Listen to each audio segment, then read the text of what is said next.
Всем привет, с вами Надежда Акимова и рубрика «Испытано на себе». Прежде чем отправиться на работу или отправить свое чадо в школу, мы проверяем прогноз погоды.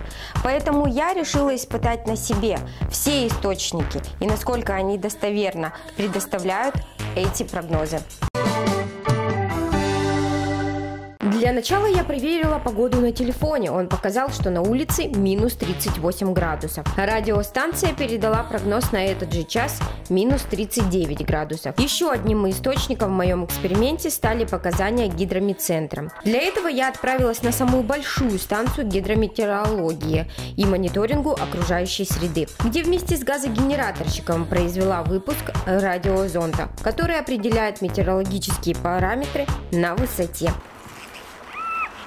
Далее техник-аэролог Артем Тинков получает данные от радиозонда при помощи спутниковой антенны и передает их синоптикам, а также в аэропорт и на космодром Восточный.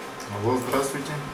Ветер полусотом. По данным автоматизированного метеорологического комплекса, температура на улице составила минус 40 градусов.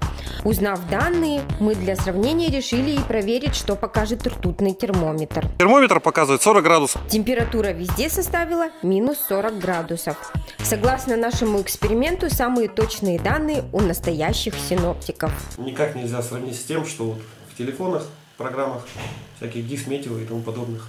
Непонятно, откуда это данные берутся. Даже никто не измеряет.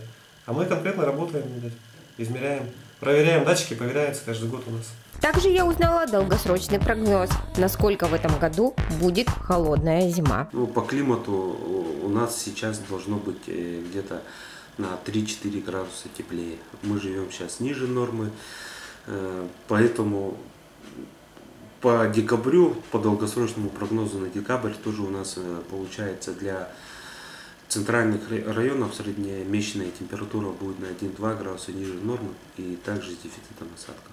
Прогноз меня порадовал. И мы вам советуем отслеживайте погоду на тех источниках, которые пользуются данными гидрометцентра. С вами была Надежда Акимова и рубрика «Испытанный на себе». Берегите себя и своих близких. Хороших вам выходных!